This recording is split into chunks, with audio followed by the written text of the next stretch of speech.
Hayırlı gün, isәнмесез, бүгін Татар информ матбугат үзәгендә без «Мин татарча сөйләшәм» акциясе турында сөйләйбез. Һәм инде гадәттәгечә «Мин татарча сөйләшәм» акциясе ул ике дәүләт телендә, рус телендә һәм татар телендә уза. Безнең спикерлар да ике телдә сөйләшерләр һәм әгәр дә сорауларыгыз булса, үзегезгә уңайлы телдә бирә аласыз. Сегодня в пресс-центре Татар-Информ мы говорим об акции «Я говорю по-татарски, Мин татарча сөйләшәм». Представлю вам наших спикеров. Табрис Мударисович Яруллин, председатель Всемирного форума татарской молодежи. Табрис Яруллин, Бөтендөнья татар яшьләре форумы рәисе. Его заместитель Радиф Фаритович Кашапов, ул шулай ук музыкант, журналист, Жамагат эшлеклесе. И два спикера они подойдут. Это Шафиков Ильдар Фаритович и Бекмухаметова Рима Рашидовна. Они курируют мероприятия в рамках акции «Мин татарча сөйләшәм». И до того, как мы начнем говорить об этой акции, давайте посмотрим промо-ролик, который принесли наши спикеры. Запускаем промо-ролик. Рамиль, спасибо.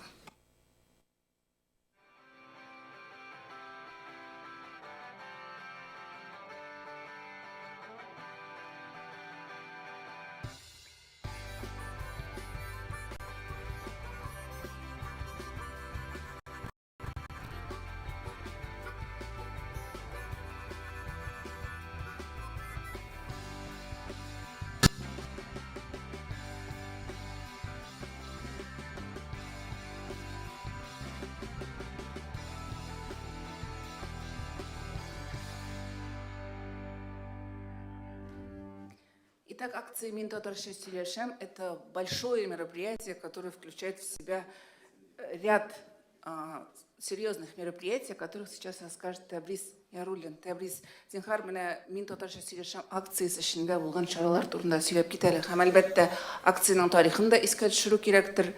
Рәхим итегез. Сәлам барыгызга да. Быел «Мин татарча сөйләшәм» акциясе мин яратмыйм инде аны әйтергә, ләкин 12нче ел уздырыла. Ул шундай теге кеше тормышында була бит яңа ел бәйрәме. Кайчан син шундай көтеп аласың, менә елның ахырын ниндидер планнар төзисең, 2нче елга һәм бәйрәм итәсең. Шулай ук «Мин татарча сөйләшәм» дә ул безнең татар теленә, татар мәдәниятына карый торган шундай яңа ел бәйрәме дип әйтим инде. Без ул бәйрәмгә якынлашкан сайын активлашабыз. Хатлар күбрәк китә башлый, яңа проектлар туа күпләп инде. Һәм төрле чаралар уза. Быел аның кысаларында 10га якын чара уздырылды. Ел башыннан алып инде. Һәм теге тарихына килгәндә, дөресен әйткәндә, мин беренче 2 «Мин татарча сөйләшәм» акциясын аны күбрәк Рима беләдер инде. Мин 3нчесендә кушылган идем волонтер буларак.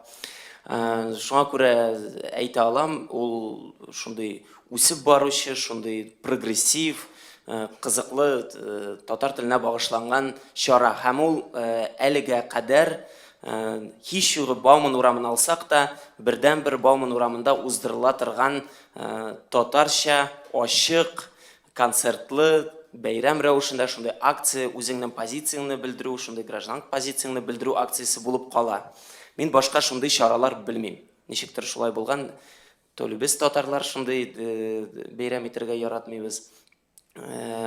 Сабан туйдан кала, менә шушындый 2нче масштаблы урам чарасы «Мин татарча сөйләшәм».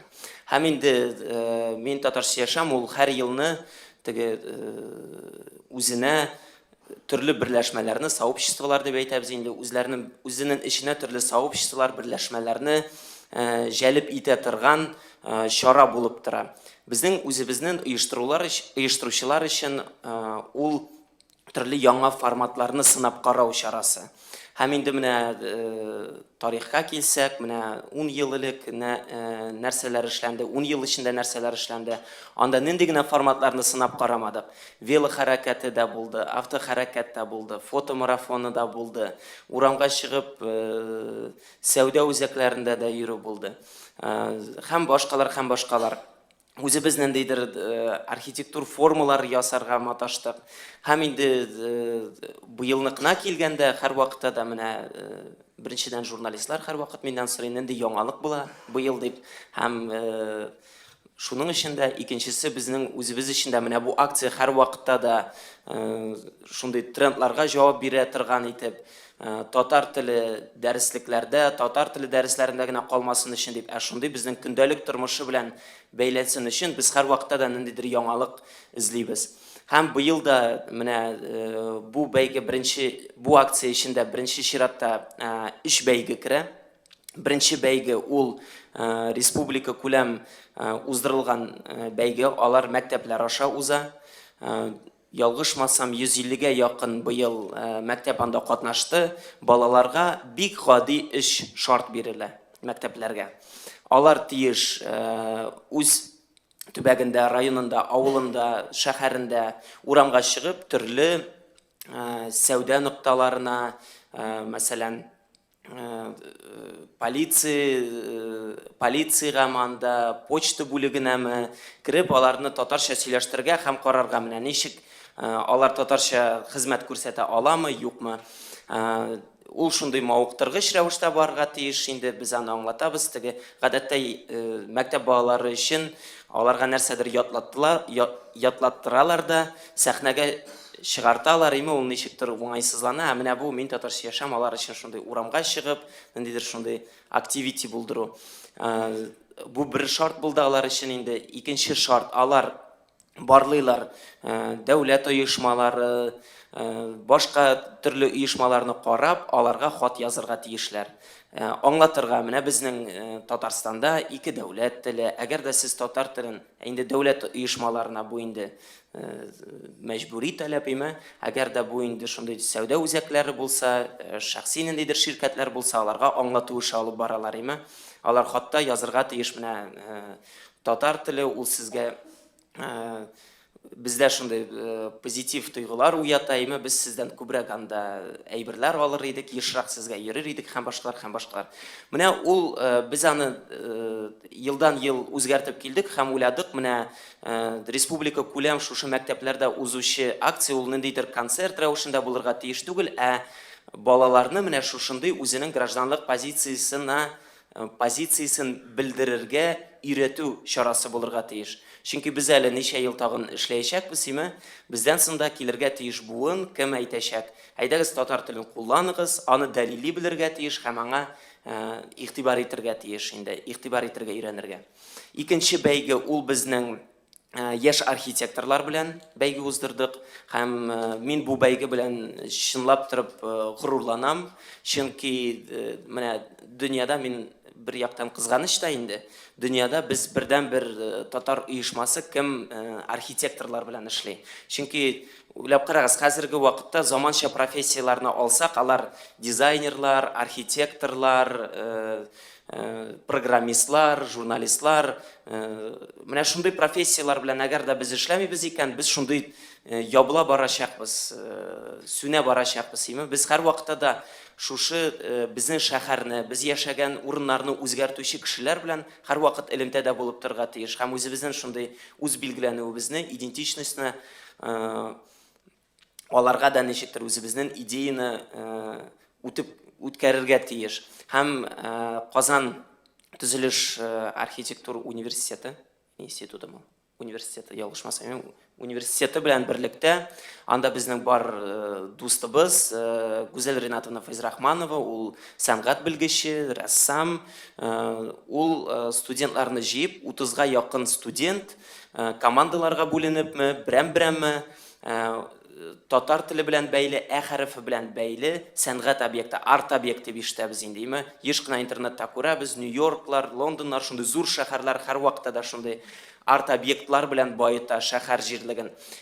Ул әлбәттә безнеңчә Казанда андый әйбердә килеп җитәчәк. Һәм безнең фикеребезчә ул шулай ук нигә әле аңа татар теле белән бәйле булмаска, татар мәдәнияте белән. Һәм алар үзләренең эскизларын ясадылар. Biz берничә тапкыр барып төзәтмәләр кертек. Безнең партнерлар булды анда, Куллар дигән дизайн студия. Алар җиңүче эскизны тормышка ашуны үз өстенә алдылар.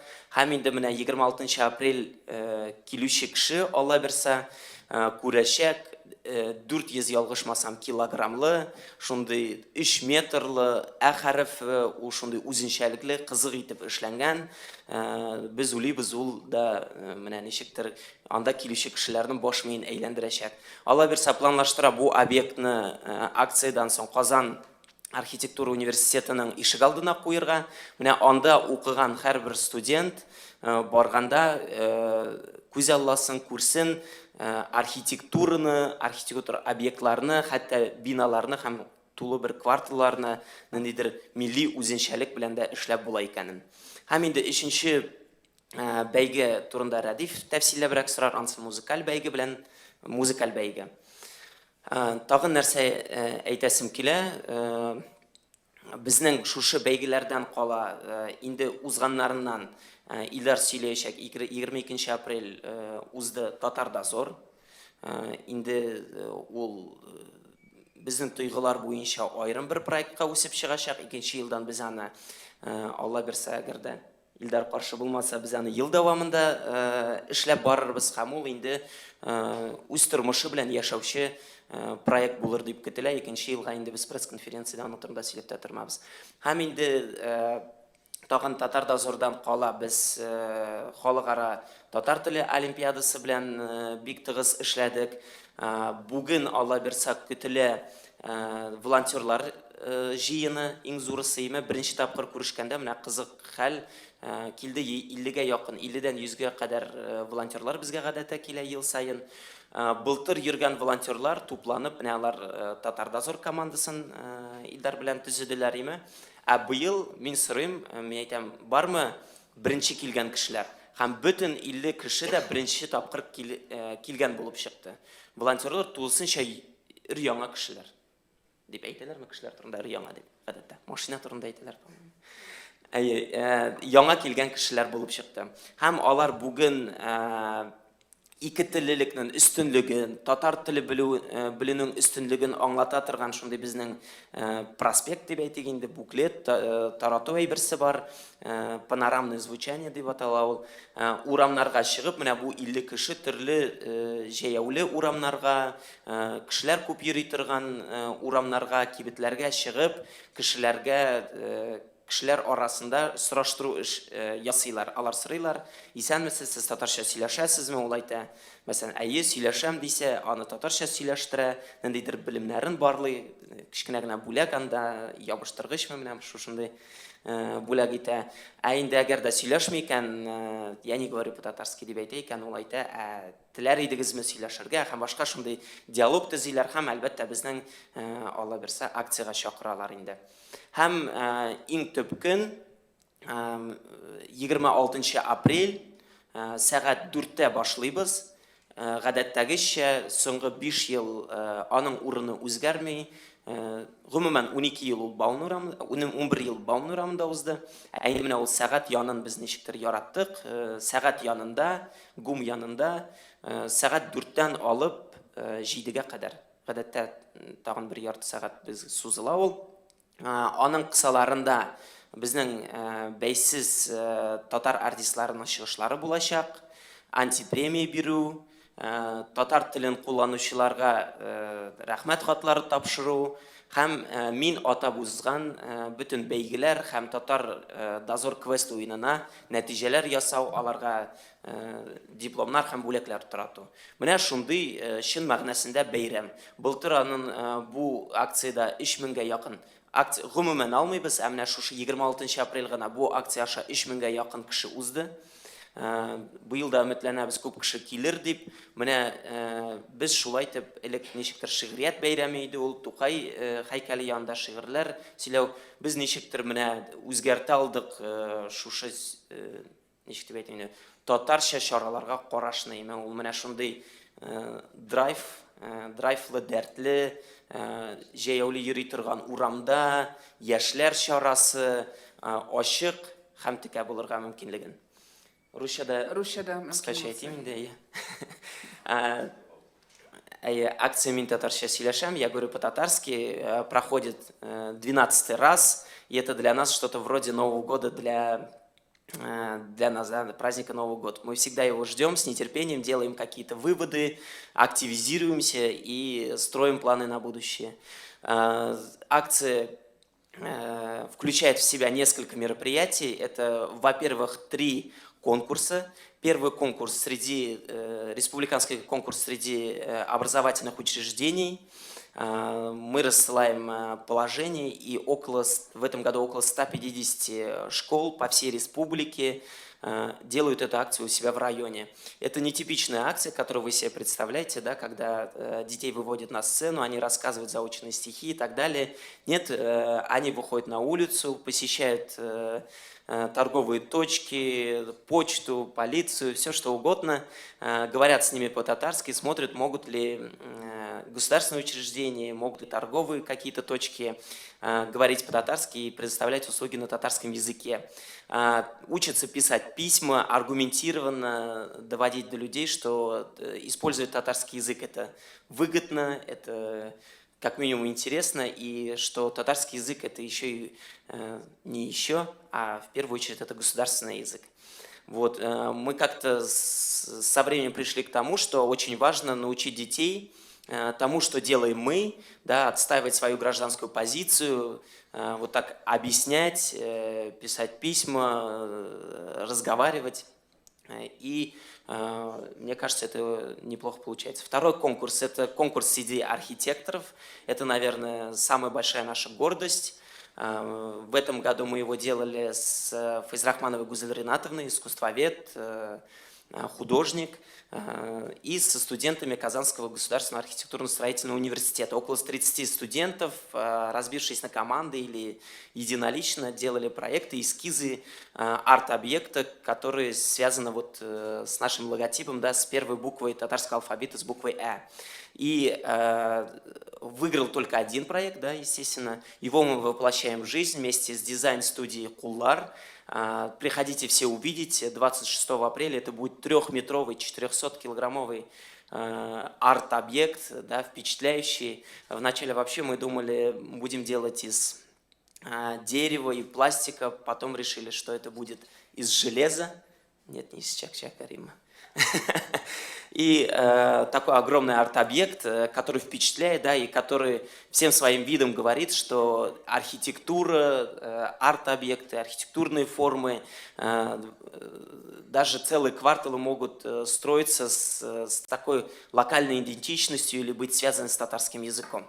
И это очень важно для нас, вот такие с представителями или с сообществами таких современных профессий, да, городскими сообществами работать, чтобы татарский язык был связан с современностью. Третий конкурс, наверное, про него расскажет лучше Радив. Это музыкальный конкурс. Ну и в рамках Минтатарша Сиашем проходит, кроме этих конкурсов, еще несколько мероприятий. Да, это всегда тесная работа с Международной олимпиадой по татарскому языку. Это вот сегодня мы собираем волонтеров на самый большой, так скажем, экшен. До этого мы их собирали, было около 50 человек. Это всегда новые люди. Вот в этом году даже среди 50 человек не нашлось ни одного человека, который пришел второй или третий раз. Да? Все эти люди сегодня пройдутся по самым оживленным улицам Казани и будут распространять буклеты, которые мы называем панорамное звучание, будут общаться с людьми, говорить про двуязычие в республике, про достоинство татарского языка. Вот. Кроме этого, 22 апреля про это расскажет лучше Ильдар. Прошел у нас квест-игра «Татар-дозор», тоже очень масштабно. И мы надеемся, что это превратится в будущее его, наверное, мы видим как лабораторию квестов, и, наверное, уже в следующей пресс-конференции мы не будем про эту акцию, про этот квест-игру даже рассказывать, потому что, наверное, это вырастет в отдельную историю, в отдельный большой проект. 26 апреля это, естественно, самое большое, самое масштабное мероприятие. В прошлом году через него прошло около 3000 человек.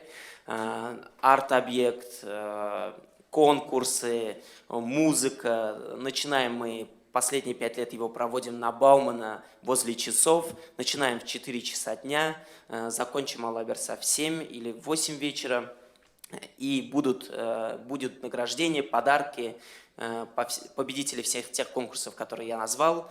Плюс будут интересные перформансы. Вот вчера только прошлись по сценарию.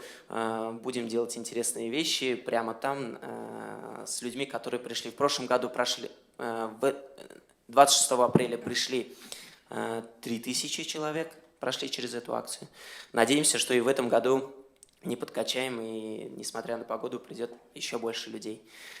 Что еще интересного? Вручим Аллах берса антипремию «Тяжело с татарским» и скажем спасибо тем организациям, которые используют татарский язык в своей работе.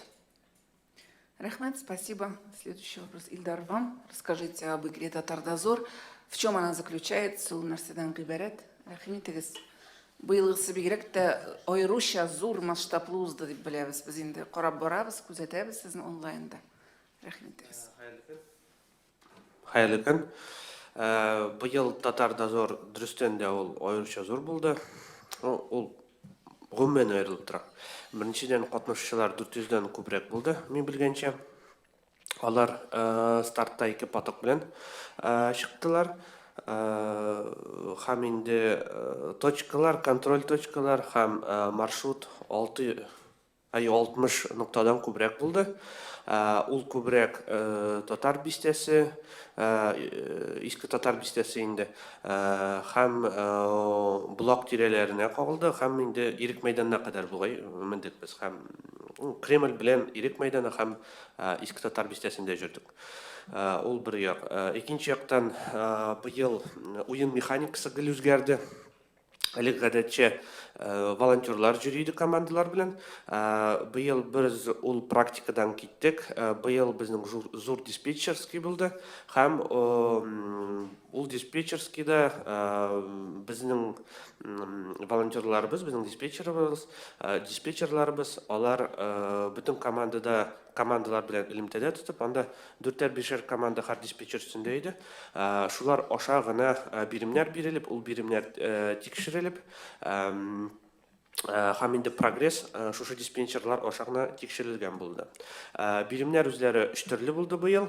Ул беренчедән кодлар табу, бу биремнәр алар 3тән 1 генә булдылар. Аннан соң фото җибәрү, демәк конкрет биремгә ниндидер фото табарга кирәк, ягъни ул объект фотосы, ягъни катнашучыларга үзләреннән ниндидер фото ясарга кирәк. Һәм өченче төре ул видео ясау. Алар да төрле булды. Анда кайсыдыр әсәрләрдән, кино, шунда спектакльдән күренеш кую мәсәлән, анда мәсәлән соцэкспериментлар кую, үткән барган кешеләрне татарча мәкаләләр әйттерү мәсәлән, Казан турында тарихи фактлар сөйләү һәм башкалар. 22 сәгать 11-дән була бит инде, сәгать 5-кә кадәр дәвам итте. 6 сәгать бирелде бу биремгә. Без инде алдан әйтеп куйдык, бу инде 6 сәгатендә жүрүп чыгарга дип әйтелмәгән иде. Арсагыз, ашасагыз килсә, туңсагыз кайтып китерсез дип алдан игълан иттек. Безгә аннан соң үпкә сүзләре булды просто. Әзгенә кай берәүләр үпкәләде ул яктан. Менә ни буенча шулайдыр. Рима, Гомумән Татар-дозор быел безнең Дәрдмән исемен йөрткән иде, ләкин шундый кызыклы тема сайладык, чөнки Дәрдмән инде белгәнегезчә ул алтын призкалар тоткан име һәм командалар шушы алтыннарны эзләү белән бәйле булды. Бу квестның 2нче уровень дип әйтергә кирәк. Ләкин инде Татар-дозор ул һәр вакыттагыча безнең электә һәр вакытта 2 теллелекне барлау белән бәйле иде. Быел да менә шушы мавыктыргыч биремнәрдән кала. Алар шулай ук уйлап карагыз, 50 команда кибетләргә кирип, аларны татарча сөйләп сөйләштерде. Һәм әгәр дә менә шушындый кибетләрдә ә хәрфен күрәсез икән, димәк монда татар дозор командасы булган һәм алар белән татарча сөйләшкән. Бу шулай ук бик кызыклы әйбер, менә аны бәлки Рәдифнең дә идеясе бар. Андый кибетләрдә әгәр дә татарча сөйләшүче кешеләр бар икән, аның билгесен куярга кирәк. Чөнки монда керәсез, бу билгене күрәсез, димәк сез сатучы белән автомат рәвештә инде татарча сөйләшеп китә аласыз. Татар дозор уенында гомумән моның хәтле санда кеше катнашканы юк иде. 50 команда ул безнең өчен чын сынау булды. Менә аларның авторлар командасы бер 10 кеше, тулысынча автоматлаштырылган иде. Элек ниндидер субъектив билгеләр булган булса, быел әгәр дә син никадәр адым ясыйсың, никадәр бирем эшлисең, шул кадәр очко җыясың. Һәм иң күп очко җыйган кеше җиңеп чыга. Аларны без кем җиңгәнен сер итеп тотабыз һәм аларны Алла берсә 26 апрель көнне сәхнәдән игълан итәчәкбез. Татар дозор турында русчада сөйләп китсәгез, Илдар, кыскача гына, чөнки безне онлайнда рус журналистлар да карарга мөмкин, рус телле журналистлар. Нас было много, было круто. Да, нас было много, было круто. В этом году Татар дозор вышел на новый уровень, я считаю. Принципиально изменилось несколько вещей. Во-первых, и количество увеличилось участников в разы. Оно достигло более 400 человек. Во-вторых, изменилась сама игровая механика. То есть в этом году мы избавились от сопровождающих волонтеров. Ну, как избавились, они просто перепрофилировались. И в этом году была организована масштабная диспетчерская, в которой было 12 диспетчеров, и которые напрямую контролировали процесс игры, процесс маршрута, прохождение маршрута исключительно через сеть. И каждый, насколько я помню, каждый диспетчер получил по 4 команды, в общем-то это знаково было достаточно. Все было слажено. Проблем не возникло практически, насколько я помню. Задания были 3 видов. Первые задания посвящены нахождению кодов, ну то есть классический дозор, да, есть некая шифровка или загадка или что-то еще, оно конкретное какое-то место, часто архитектурный объект какой-то или памятник зашифрован в нем, где спрятан также код. Значит, команда находит сначала объект, потом находит код и получает, соответственно, проходной балл. Далее фото, нужно было сделать фото, это либо фото опять-таки какого-то объекта, либо команде самой нужно сделать селфи, бумеранг там и так далее. И третий вид заданий, точнее ответов получается правильнее, это видео. Когда команды должны были сделать видео с постановкой, допустим, из каких-то театральных постановок или актуальных фильмов, мультфильмов и так далее. Последний момент, наверное, надо сказать, что квест сам получился очень масштабным, ввиду того, что не сколько команд было много, сколько сам маршрут был, ну, просто огромный. Более 60 точек мы спланировали. И общее время прохождения квеста мы оценивали в 6 часов. Мы, конечно, всех предупредили, что это не обязательно 6 часов ходить, и что, собственно, как только устанете, можете домой идти, но потенциал был такой.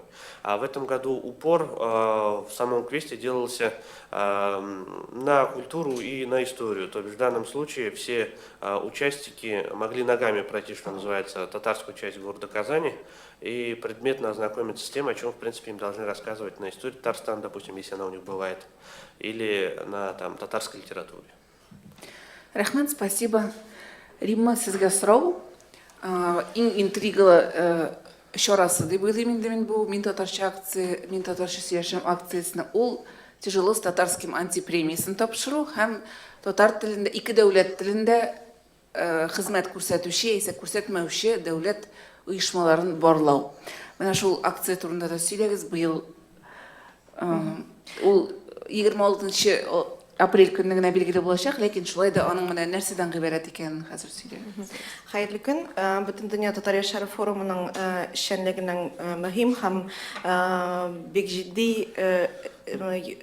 юнәлешләрнең берсе ул ике теллекне мониторинг ясау һәм законнарның үтәлешен тикшерү иде.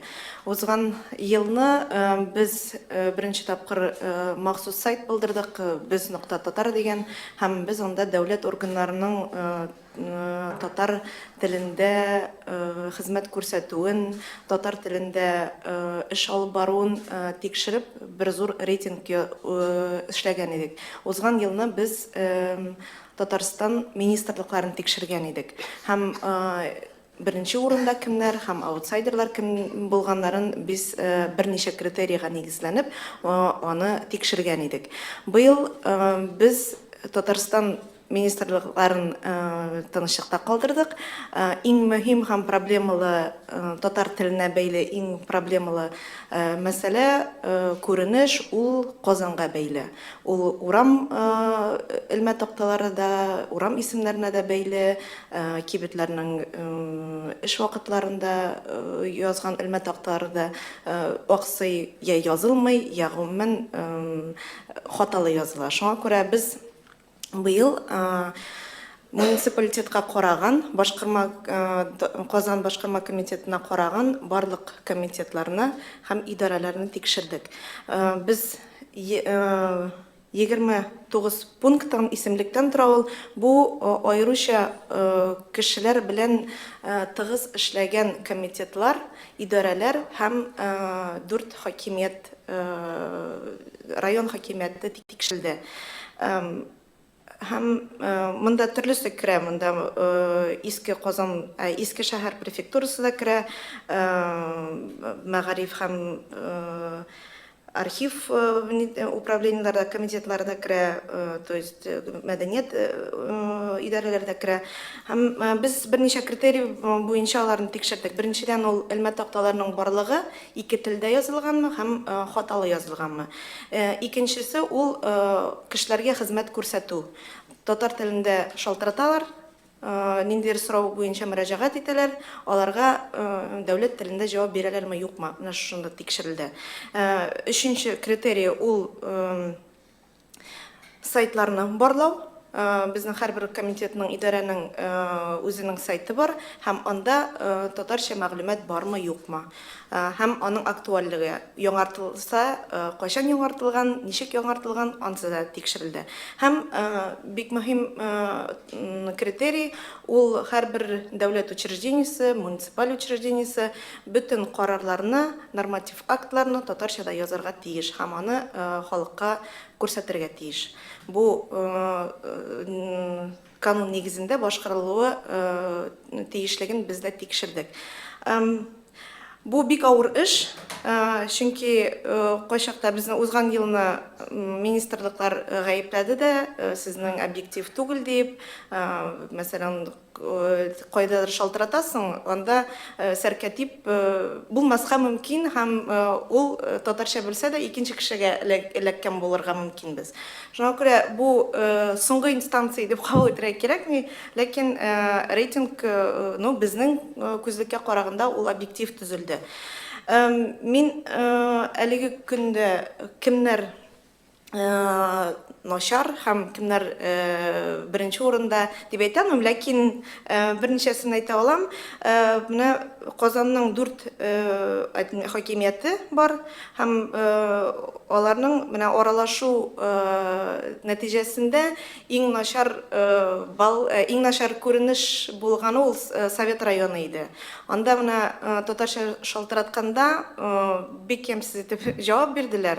Беренчедән сез рус телен беләсез, сөйләгез русча дип. Һәм без башка хакимиятләргә шалтыратканда татарча белмәгән очракта да алар хезмәт күрсәтә торган кешене табалар, махсус белгечне. Совет районы бу яктан үзен ямьсез күрсәткән иде. Һәм ул безнең исемлектә чынында иң оста булып тора. Префектура, иске шәһәр префектурасын мин аерып әйтер идем, һәм туризм комитеты әйтер идем.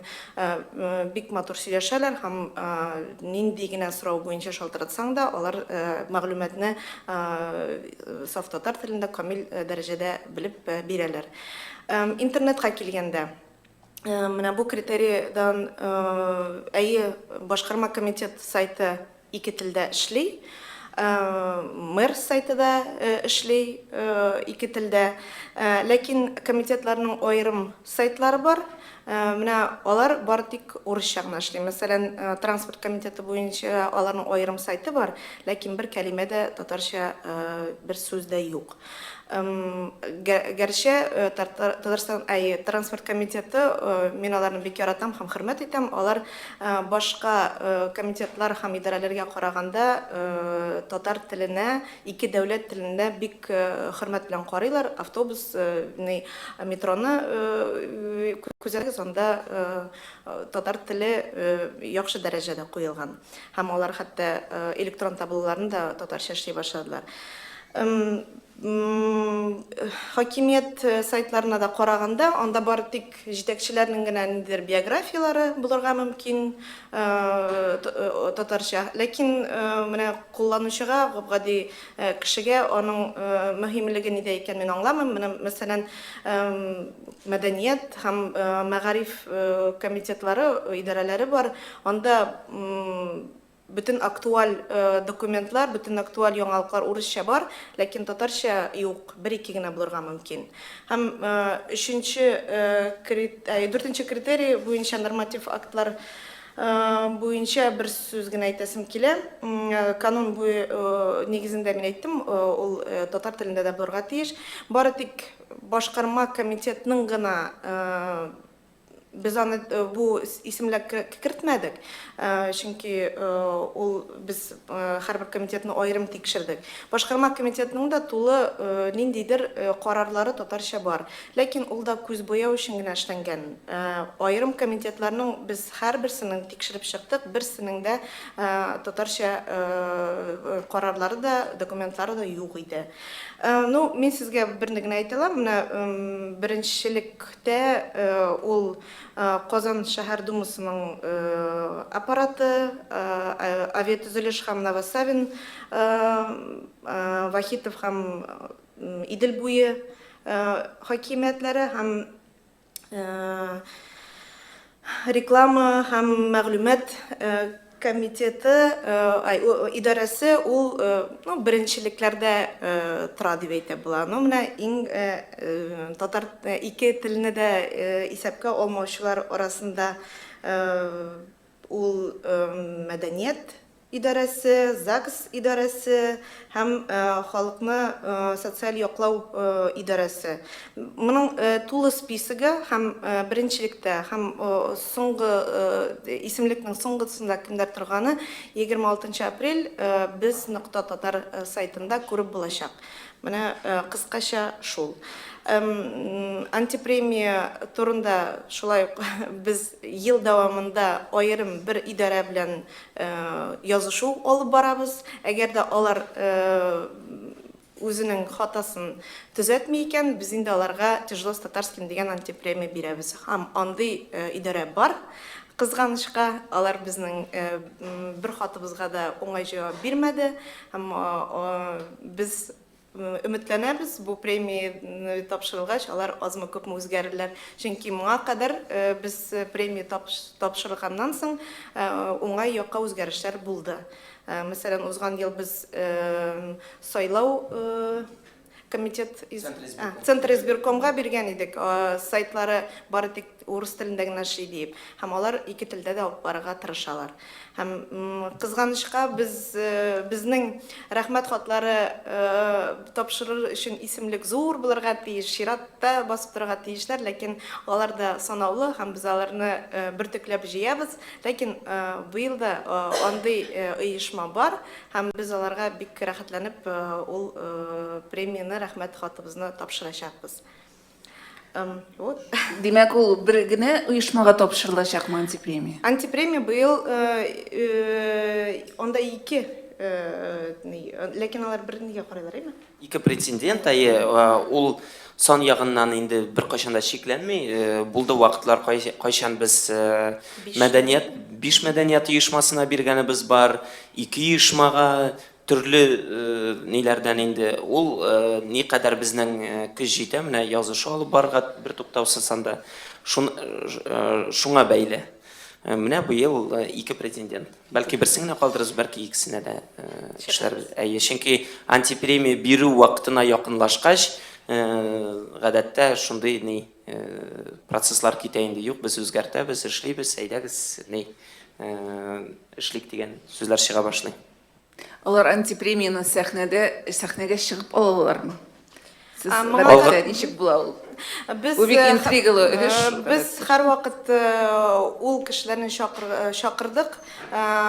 Бер елны электрон портал хакимиятның, Татарстан хакимиятының порталы да бар иде. Мэрия, универсиада дирекциясе да бар иде. Без аларның һәрберсенә чакыру җибәрдек, ләкин әлегә кадәр берсе дә үзендә тәвәккәллек тапмады, сәхнәгә чыгып, гафу үтенеп шушы премияны алмады. Һәм инде мөмкин булса, тяжело с татарским антипремиясы турында русча да кыскача гына әрине. Один из направлений форума – это мониторинг предоставления информации на двух языках. У нас очень проблемная – это город Казань. В этом году мы отошли от того, что мы говорили, что мы будем проверять госорганы. В этом году мы решили проверить, как работает муниципальная служба города Казани. 4 критерия. У нас список из 29 комитетов и управлений и администрации города. Сюда вошли не все комитеты, это те комитеты, которые непосредственно работают с населением. 4 критерия. Это первое – безошибочное написание вывесок на двух государственных языках. Это наличие или отсутствие ошибок. Второй критерий – это оказание услуг населению на двух государственных языках. Третий критерий – это мы проверили сайты на наличие татарского варианта и актуальность предоставляемой информации на двух языках. И четвертый критерий – это предоставление нормативных документов, законов, планов на двух государственных языках. По закону все постановления муниципалитета должны переводиться на татарский язык и вывешиваться это на сайте. Точный список победителей и аутсайдеров будет 26 апреля на сайте по адресу bez.tatar.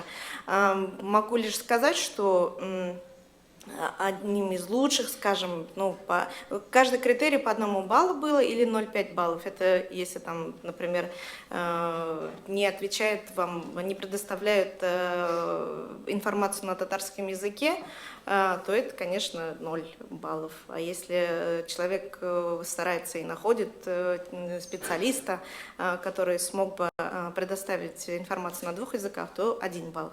Вот по такой бальной системе мы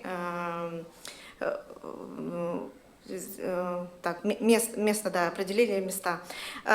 Могу лишь сказать, что из всех критериев у нас больше баллов набрал аппарат Казанской городской думы, администрация Авестроительного и Новосавинских районов, администрация Вахитовского и Приволжского района. Но среди аутсайдеров в конце списка могу сказать, что у нас оказалась администрация Советского района. Я лично сама с ними общалась. К сожалению, не то чтобы извинялись в том, что они не знают государственный язык, но еще это было в грубой форме отвечено. Мы все это фиксировали. И, к сожалению, на сайты комитетов управления ведомства муниципалитета города Казани игнорируют татарский язык. На сайте может быть какие-то информация о руководителях на татарском языке, а очень важная, актуальная информация предоставляется на русском языке, но татарского нет. То есть это все равно ущемление прав татароязычного населения.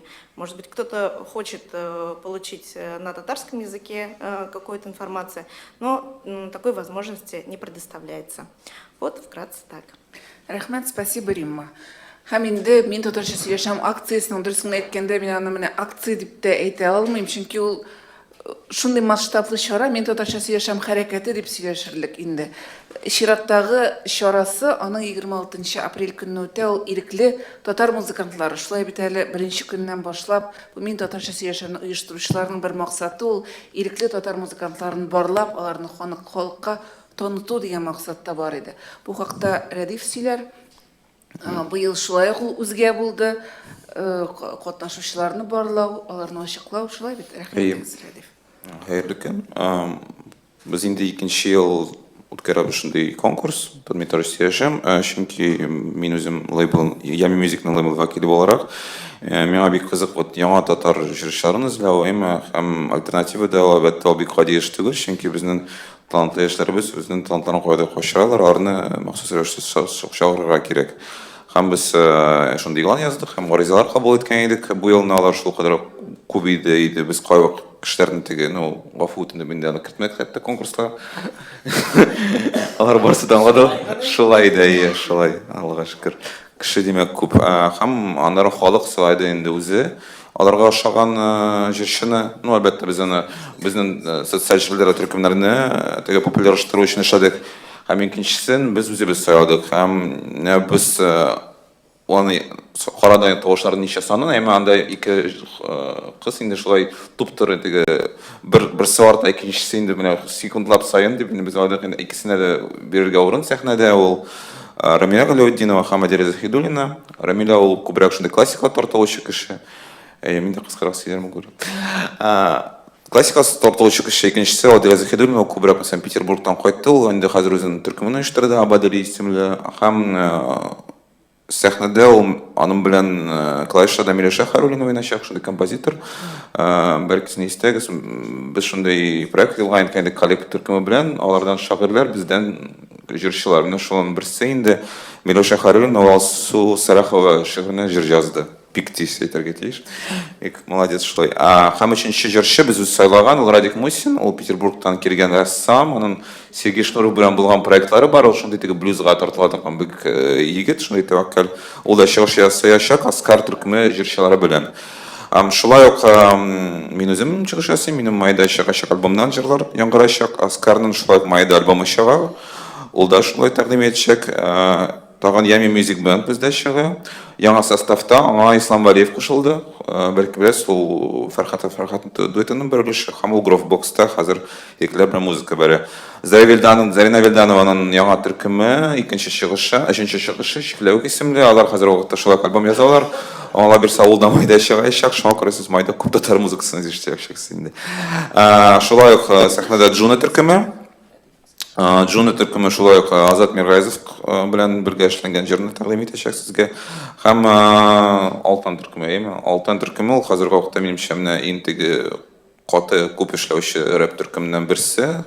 Һәм без бит рәхәтләнеп аларга сәхнәдә урын бирәбез. Вот шулай. Бедүс әйттем, урысча әйтергә тиздән дә.